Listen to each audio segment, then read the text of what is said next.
ஆஹா சூனாப்பானா ஒவ்வொருத்தரும் போற வேகத்தை பார்த்தா நம்ம அருமை பெருமைக்கெல்லாம் ஆபத்து வந்துரும் போல இருக்கே. ஆஹா சூனா போனா ஒவ்வொருத்தர் இருக்க வேகத்தை பார்த்தோம்னா அவன் அருமை பெருமைக்கு ஆபத்து வந்துரும் போல் இருக்கடா அப்படின்னு சொல்லிட்டு திருச்சியோடைய குறுநீல மன்னனான கே.என்.நேரு அவர்கள் ஓடு கத்திக்கிட்டு இருக்காராமா. என்ன விஷயம் அப்படின்னா, நேற்றைக்கு திருச்சிக்கு வந்து நம்மளுடைய பாரத பிரதமர் நரேந்திர மோடி அவர்கள் சரியான சம்பவத்தை செஞ்சு விட்டு போயிருக்காரு. எல்லாரும் நம்ம கிட்டயே வரானுங்களேப்பா அப்படின்னு நேரு அவர்கள் புலம்பிட்டு இருக்காங்க. ஏன்னா அவர் செஞ்சிருக்க வேலை அப்படி. சோ நேற்றைக்கு வந்த மோடி அவர்கள் என்னென்ன பேசியிருக்காரு திருச்சியில அப்படிங்கிறத இந்த காணொலியில பார்க்க போறோம். வணக்கம், நான் யோகேஸ்வரி.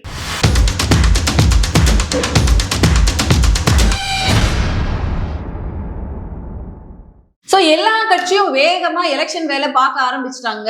எல்லாரும் வந்து பாத்தீங்கன்னா மாநாடு போடுறோம் அப்படின்ற பேர்ல வந்து பிரம்மாண்டத்தை காட்டிட்டு இருக்காங்க. ஒரு பக்கம் திமுக கூட்டணி, இன்னொரு பக்கம் என்டிஏ கூட்டணி அப்படின்னு சொல்லி பின்னி பெடல் எடுத்துட்டு இருக்காங்க. வாரம் வந்து பாத்தீங்கன்னா பெரிய லெவல்ல மாநாடு நடத்திட்டு இருக்காங்க.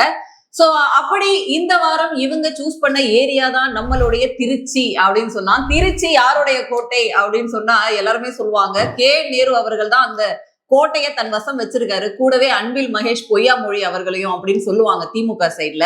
இந்த கோட்டையை தகர்த்து விட பாக்குறாரு நம்மளுடைய பாரத பிரதமர் நரேந்திர மோடி அப்படின்னு தான் சொன்னோம். ஏன்னா நேற்றைக்கு வந்து அவர் மேடையில பேசியிருந்த விஷயங்கள் அப்படி ஒரு பிரம்மாண்டமான மாநாட்டை என்டிஏ கூட்டணி நேற்றுக்கு ஏற்பாடு பண்ணியிருந்தாங்க. ஒட்டுமொத்த அலையன்ஸ் தலைவரும் மேடையில உட்கார்ந்து இருந்தாங்க. சரியான கூட்டம். ஏன்னா வந்து நம்மளே ஒரு காணொலியை இன்னைக்கு வெளியிட்டு இருந்தோம். அங்க வந்திருந்த ஒரு மோடி வெறியர் அப்படின்னு சொல்லலாம். அவரு காட்டுறாரு, பாருங்க உலகமே ஸ்தம்பிச்சு போற அளவுக்கு இங்க வந்து அவ்வளவு வாகனங்கள் இருக்கு, நம்மளோட மோடி வந்திருக்காரு அப்படின்னு சொல்லி அவரோட மனசுல இருந்த சந்தோஷத்தை எல்லாம் காட்டியிருக்காங்க. மோடிஜி திருச்சி வந்தோம்னா லட்சக்கணக்கான கோடிக்கணக்கான கும்பலா எடப்பாடி என்டிஏ கூட்டணி கண்டிப்பா வெற்றி அங்க பாரு.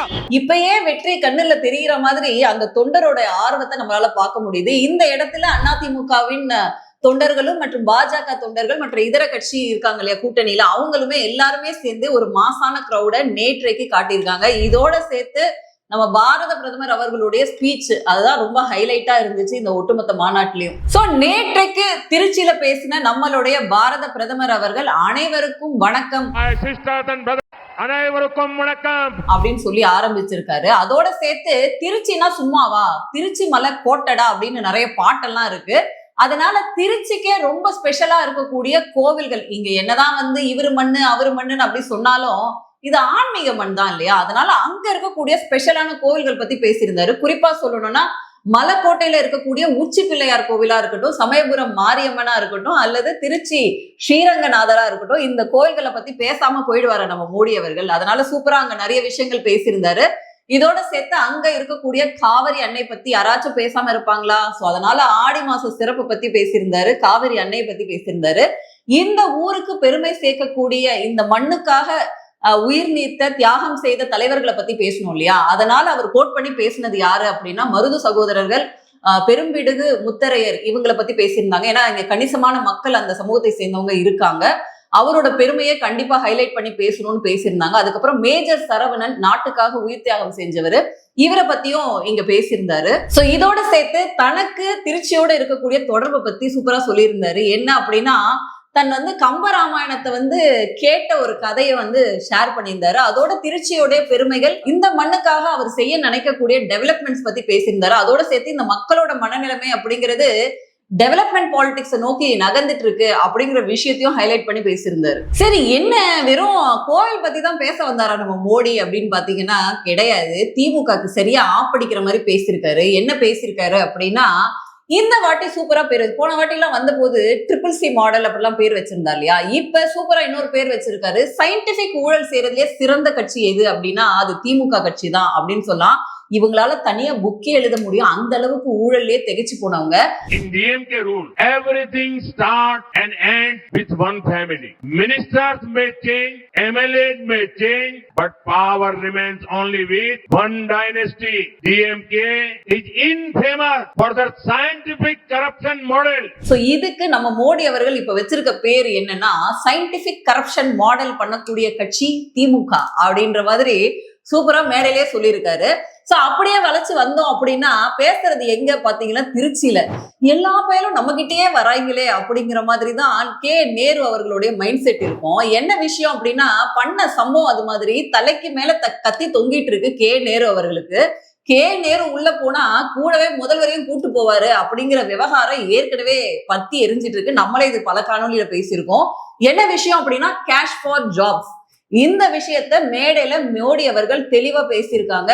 இங்க இருக்கக்கூடிய அமைச்சரான கே நேரு அவர்கள் நடுத்தர வர்க்கம் சாதாரண இளைஞர்கள் படிச்சு கனவோட இருக்கக்கூடிய இளைஞர்களோட வேலை வாய்ப்புல மண்ணள்ளி போடுற மாதிரி ஒவ்வொரு வேலைக்கும் 25 லட்சத்துல இருந்து 35 லட்சம் வரைக்கும் பணம் வாங்கிட்டு வேலை வாங்கி போட்டாரு அப்படிங்கிற கேஷ் ஃபார் ஜாப் ஸ்கேம பத்தி தெளிவா திருச்சி மக்கள் மத்தியில பேசியிருக்காருன்னா பாத்துக்கோங்க. A minister from this very district is involved in a huge cash for job scam. When jobs are sold for money, the dreams of honest middle class and poor youth are destroyed. Where is all this money going? Just like all rivers go to the sea, all corrupt money in Tamil Nadu goes to one family. So இடியை இறக்குற மாதிரியே பண்றாங்களே அப்படின்னு தான் இந்த பக்கம் K Nehru அவர்கள் புலம்புறாங்க. ஒரு பக்கம் என்னடான்னா 2-3 நாள் முன்னாடி திமுக வந்து ஒரு மாநாடு போட்டுச்சு திருச்சியில. ஒரு பையல நம்மள மதிக்கவே இல்லை அப்படின்ற கவலையில இருக்காரு நம்மளுடைய கே நேரு. இன்னொரு பக்கம் மோடி வந்து இறங்கி இந்த மாதிரி வேற பேசிட்டு இருக்காரு. அதனால ஏற்கனவே பதவி ஊசல் ஆடிக்கிட்டு இருக்கு. இதுக்கு அடுத்து தேர்தல்லாம் வேற வருது. கண்ணை கட்டுது. தேர்தலுக்குள்ள நம்ம இருப்போமா இல்லையான்னு தெரியல. ஏற்கனவே சொல்லிட்டு இருக்காங்க 2 அமைச்சர்கள் உள்ள போறதுக்கான அறிகுறிகள் எல்லாம் தெரியுது. ஒருவேளை கே நேருமா இருக்குமா? ஏன் இவ்வளவு ஸ்பெசிபிக்கா மோடி அவர்கள் பேசுறாங்க அப்படின்றதான் இங்க நிறைய பேர் பேசிட்டு இருக்காங்க. சோ அதோட சேர்த்து இது வந்து ஒரு குடும்ப ஆட்சி, ஒரே ஒரு குடும்பம் மட்டும் கொள்ளையடிச்சிட்டு இருக்கு அப்படிங்கிற விஷயத்தையும் போட்டு உடைச்சிருக்காரு. சோ இந்த அரசு அப்படிங்கிறது மக்களுக்கான அரசே கிடையாது. உங்களை நம்பி ஓட்டு போட்டாங்க, ஆனா இந்த திமுக அரசு இருக்கு இல்லையா, அது மக்களை சுரண்டி சாப்பிட்டுட்டு இருக்கு அப்படின்னு மேடையிலே போட்டு உடைச்சிருக்காரு நம்மளோட மோடி அவர்கள். சோ இதோட சேர்த்து அவர் சொன்ன முக்கியமான விஷயங்கள் என்ன அப்படின்னா விவசாயிகளோட வயித்துல அடிக்கக்கூடிய அரசா இந்த அரசு இருக்கு. அதுலயும் சேர்த்து DMK promised to create grain warehouses, but today farmers are searching for these warehouses which are nowhere to be found. இந்த ரூரல் பகுதிகளில் இருக்கக்கூடிய இந்த PM ஸ்கீம்ஸ்க்கு கீழே வீடு கட்டி தருவாங்களா, ஆவாஸ் யோஜனா திட்டத்துக்கு கீழே 3 லட்சம் வீடுகளை நிறுத்தி வச்சிருக்காங்க. But DMK politics is about people's welfare. They have delayed the scheme to build houses for the rural poor because they are afraid that people will credit the central government for it. அப்படிங்கறத ரொம்ப நாளா வந்து மோடி அவர்கள் சொல்லிட்டே இருக்காங்க. மக்களுக்கு சென்றடைய வேண்டிய திட்டங்கள் எல்லாம் வேணும்னே இந்த திமுக அரசு தடுத்து வச்சிருக்காங்க அப்படிங்கிற கம்ப்ளைண்ட்டை சொல்லியிருந்தாரு. இதோட சேர்த்து இல்லீகல் மைனிங், இந்த மைனிங் பிசினஸ்ல கொடுத்து போயிருக்கான் ஒவ்வொரு திமுக காரணம் அப்படிங்கறத ரொம்ப தெளிவா பேசியிருக்காரு. அதோட சேர்த்து நேற்றைக்கு வந்த மோடி அவர்கள் வந்து பாத்தீங்கன்னா ஒவ்வொரு வாட்டியும் அவர் வரும் பொழுதும் பல திட்டங்களை தமிழ்நாட்டுக்கு கொடுத்துட்டு தான் இருக்காங்க. நேற்றைக்கு மட்டும் கிட்டத்தட்ட வந்து பாத்தீங்கன்னா 5650 கோடி ரூபாய்க்கான ஸ்கீம்ஸை வந்து கொண்டு வந்திருக்காரு. டெவலப்மெண்ட் ப்ராஜெக்ட்ஸை வந்து தமிழ்நாட்டுக்காக கொடுத்திருக்காரு. அதுல குறிப்பா சொல்லணும் அப்படின்னா இந்த LPG கேஸ் இருக்கு இல்லையா, இதுல இருந்து PNG கேஸ் மாறதுக்கான ஒரு திட்டத்தை வந்து அறிவிச்சு அதுக்கான அடிக்கல் நாட்டு விழாவை வந்து பண்ணியிருக்காங்க. நீலகிரி மற்றும் ஈரோடு மாவட்டத்துல இந்த பிளான்ட் ஆனது வருது. இதோட சேர்த்து வந்து பாத்தீங்கன்னா மதுரை ஏர்போர்ட்டை வந்து இன்டர்நேஷனல் தரத்துக்கு தரம் உயர்த்தி இருக்காரு. அதோட சேர்த்து திருச்சி ஏர்போர்ட்லயும் பல மாற்றங்களையும் ரீடெவலப்மெண்ட்டையும் பண்ணியிருக்கோம் அப்படிங்கிறத உறுதி செய்யறாரு.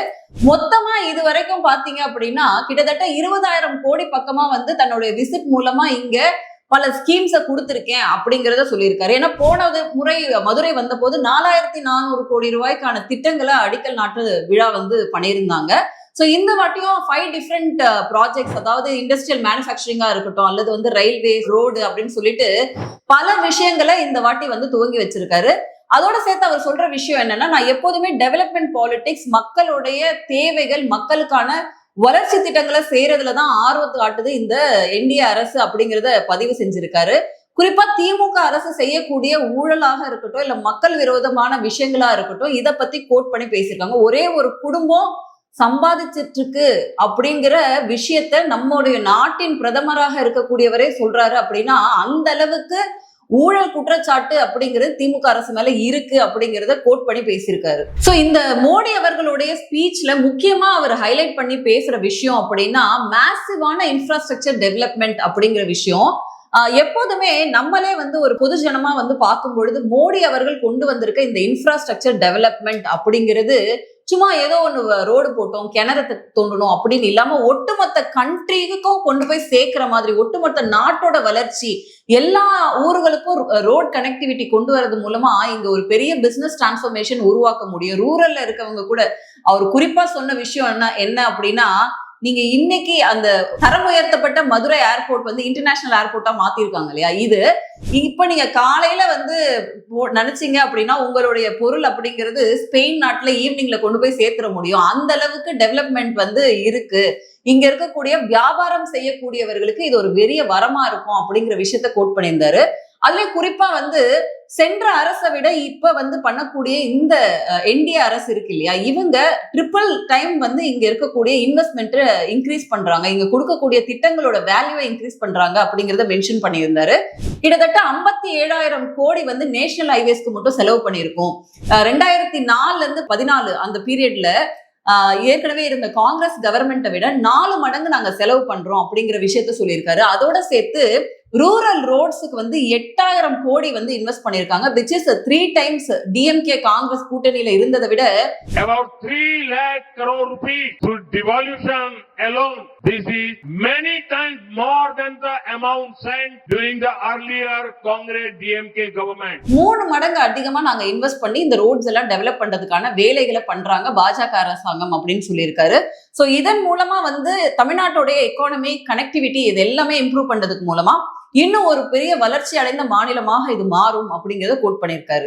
இதோட சேர்த்து மகளிருக்கு செய்யக்கூடிய முக்கியமான விஷயங்கள், ஏன்னா எப்போதுமே வந்து மகளிரை வந்து நம்ம இப்ப சமீபத்துலதான் வந்து மகளிர் தினம் கொண்டாடணும், மகளிருக்கு ரொம்ப இம்பார்ட்டன்ஸ் கொடுக்கணும் அப்படின்னு எல்லா விஷயத்திலயும் இங்க இருக்கக்கூடிய ஜன்தன் யோஜனா அக்கௌண்ட் கிட்டத்தட்ட 57,000 கோடி பேங்க் அக்கௌண்ட் வந்து உருவாக்கப்பட்டிருக்கு. குறிப்பா 32,000 கோடி வந்து பெண்கள் மட்டும் வச்சிருக்காங்க நாடு முழுக்க. அதோட முத்ரா லோன் வந்து கொடுக்கப்படுது.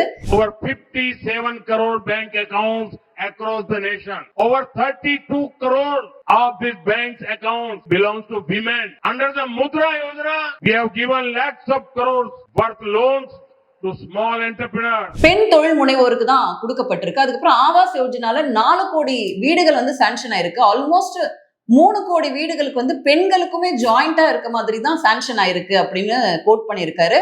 அதுக்கப்புறம் நிறைய திட்டங்கள் அப்படிங்கிறது பெண்களுக்கு, ஏன்னா இன்னைக்கு பெண்களுக்கு ட்ரோன் கூட கொடுத்து நீங்க அதுக்கான பயிற்சிகள் எல்லாம் கொடுக்கக்கூடிய பல திட்டங்கள் வந்து மோடி அரசாங்கம் இன்ட்ரடியூஸ் பண்ணிக்கிட்டு தான் இருக்காங்க. சோ இப்படி ஒட்டுமொத்தமா வளர்ச்சியை நோக்கி தான் என்டிஏ அரசாங்கம் பயணிக்க போகுது அப்படிங்கிற ஒரு நம்பிக்கையை திருச்சி மேடையில மோடி அவர்கள் கொடுத்திருக்காங்க அப்படின்னு தான் சொன்னோம். ஒரு பக்கம் ஒரே ஒரு குடும்பம் செல்வ செழிப்போடையும் பாதுகாப்போடையும் இங்க இருந்துட்டு இருக்கு, அது திமுக குடும்பம் தான். அதனால அதுக்கு மக்களுக்கு எந்த பயனும் கிடையாது, உங்களுடைய பணத்தையும் தமிழ்நாட்டோட கடனையும் தான் இந்த திமுக அரசு இன்க்ரீஸ் பண்ணுது அப்படிங்கிறது தான் இங்க இருக்கக்கூடிய எதிர்கட்சிகளுடைய குற்றச்சாட்டா இருக்கு. சோ இதே மேடையில பேசின எடப்பாடி பழனிசாமி அவர்கள் பயங்கரமான குற்றச்சாட்டை திமுக மேல வச்சாங்க. என்ன அப்படின்னா, 2021ல என்னெல்லாம் செய்யணும்னு வாக்குறுதி கொடுத்து வந்தீங்களோ அது எதையுமே இந்த திமுக அரசு செய்ய கிடையாது, மக்களை ஏமாற்ற அரசா தான் இருக்கு. அதுலயும் குறிப்பா ஒரு ப்ராஜெக்ட் வந்து சொல்றாரு, நடந்தை வாழை ப்ராஜெக்ட் அப்படிங்கிறது காவிரி குண்டூர் ரிவர் இருக்கு இல்லையா, இதை இணைக்கக்கூடிய ஒரு திட்டம், இதை வந்து கிடப்பிலே போட்டிருக்கு இந்த திமுக அரசு அப்படிங்கிற ஒரு குற்றச்சாட்டையும் எடப்பாடி பழனிசாமி அவர்கள் வச்சிருக்காங்க. நடந்தாய் வாழை காவிரி திட்டத்திற்கு மத்திய அரசு அனுமதி கொடுத்தது 2024ஆம் ஆண்டு கொள்கை விளக்க குறிப்பிலே இடம்பெற்றிருக்கிறது தமிழ்நாடு அரசிலே. ஆனால் இதுவரை அதை நிறைவேற்றப்படவில்லை. அது அனைத்து இந்திய அண்ணா திராவிட முன்னேற்ற ஆட்சியிலே கொண்டு வரப்பட்ட திட்டம், மத்திய அரசு அனுமதிக்கப்பட்ட திட்டம் என்ற ஒரே காரணத்திற்காக இன்று தினம் முடக்கி வைத்திருக்கின்றார்கள். சோ கண்டிப்பா மக்கள் இந்த மக்கள் விரோத ஆட்சியான திமுகவை வீட்டுக்கு அனுப்புவாங்க அப்படின்னு பேசியிருக்காரு. அதோட சேர்த்து அன்புமணி ராமதாஸ் அவர்கள் பேசினதுதான் ஒட்டுமொத்தமா இந்த ஸ்பீச்ல ஹைலைட்டா நான் பார்த்தது. என்னன்னா, பெண் பிள்ளைகளுக்கு இங்க பாதுகாப்பு இருக்கா? பெண் குழந்தைகளை கொடூரமான முறையிலே பாலியல் வன்கொடுமை செய்து கொலை செய்திருக்கின்றார்கள். இதற்கெல்லாம் காரணம் முதலமைச்சர் ஸ்டாலின் அவர்கள். நான் ஒரு 3 பிள்ளைகளோட தகப்பனா பேசுறேன். ஒரு நாளைக்கு 1000 பிரச்சனை, இங்க சட்டம் ஒழுங்கு, அப்புறம் பாலியல் வன்கொடுமை, திமுக காரனே எவ்வளவு சம்பவம் செய்யறான்னு இன்னைக்கு லிஸ்ட் போட்டு கொடுத்துட்டு இருக்காங்க ஒவ்வொரு எதிர்கட்சி தலைவரும். இன்னைக்கு பிரஸ் மீட் கொடுத்த டிடிவி தினகரனுமே அதை பேசியிருக்காரு. சோ இப்படிதான் தமிழ்நாட்டுடைய சட்டம் ஒழுங்கு அப்படிங்கிறது இருக்கு. விடிஞ்சா நம்ம பிள்ளைங்க பத்திரமா இருக்கா அப்படின்ற கவலையில தான் இங்க எல்லோருமே பயணம் பண்றாங்க அப்படிங்கிறத எல்லா எதிர்க்கட்சி தலைவர்களும் ஒரே குரலாக மேடையில ஒழிச்சிருந்தாங்க. அப்படிதான் இருந்துச்சு இந்த திருச்சியோடைய என்டிஏ மாநாடு அப்படிங்கிறது. சோ எது எப்படியோ திமுக அரசு கண்டிப்பா வீட்டுக்கு போகும் அப்படிங்கிறதுல மாற்று கருத்து இல்ல. சோ இதுக்கு முனைப்போட தான் என்டிஏ அரசு வேலை பார்க்குது அப்படிங்கறத சொல்லக்கூடிய விதமா தான் இந்த மாநாடு இருக்கு அப்படிங்கலாம். சோ இப்ப நம்ம பார்த்தோம் அப்படின்னா குறிப்பா எவ்வளவு பாஜக இந்த தேர்தலை சீரியஸா அணுகுறாங்க அப்படின்னு பார்க்க முடியும். கடந்த 10 நாள்ல மட்டும் பாத்தீங்கன்னா மோடி அவர்கள் 2 வாட்டி வந்துட்டாங்க. 1ஆம் தேதி வந்திருந்தாங்க, அதோட 11ஆம் தேதி இப்பயும் மாநாட்டுக்கு வந்திருந்தாங்க. அந்த அளவுக்கு சீரியஸா தமிழ்நாட்டை அவங்க அப்ரோச் பண்றாங்க, ஜெயிச்சே ஆகணும் அப்படின்ற அந்த களத்துல வேலை பாக்குறாங்க அப்படிங்கறத நம்ம பார்க்க முடியும். பல கால்குலேஷன் அது பின்னாடி இருந்தாலுமே. ஆனா இந்த பக்கம் காங்கிரஸ் தேசிய கட்சின்னு சொல்லிக்கிட்டு இது வரைக்கும் ராகுல் காந்தி அவர்கள் எட்டி கூட பார்க்கல. பக்கத்துல இருக்க கேரளாவுக்கு கூட போறாரு. அந்த அளவுக்கு தான் கூட்டணி கட்சியை மதிக்குது திமுக. இங்க வந்து பாடம் எடுத்துட்டு இருக்காங்க என்டிஏ எப்படி நடத்தணும் அப்படின்னு சொல்லிட்டு. சோ என்ன நடக்குது அப்படின்றத பொறுத்து இருந்து பார்க்கலாம். மீண்டும் வேறொரு காணொளியில சந்திக்கிறேன். நன்றி, வணக்கம்.